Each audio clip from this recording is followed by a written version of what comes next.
అందరూ కూడా సేవ మానేయాలి, క్రీస్తుని అమ్మడించడం మానేయాలని మా వాళ్ళు అందరూ అనటం మొదలు పెట్టారు. ఏదేమైనా నేను క్రీస్తుని అమ్మడించడం మానలా. సిగ్గుపడకండిగా, భయపడకండిగా, పరిస్థితులు అనుకూలించలేకపోతే బిడ్డలు అల్లాడిపోతున్న బిడ్డలకి 3 రోజులు ఆడుకొని అన్నం పెట్టవలసిన పరిస్థితి వచ్చింది.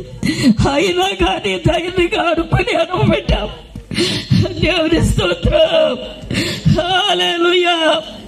ఆ రోజు ఆదరించలేకపోయినా, జమ్ము లేకపోయినా, అందరూ విడిచిపోయినా నా దేవుడు విడిచిపెట్టలేదు. దేవుని స్తోత్రం, హల్లెలూయా. ఈరోజు దేవుని మందిరములో ఎంతో సమృద్ధము, ఎంతో ఆశీర్వాదకరంతో నింపారు దేవుడు.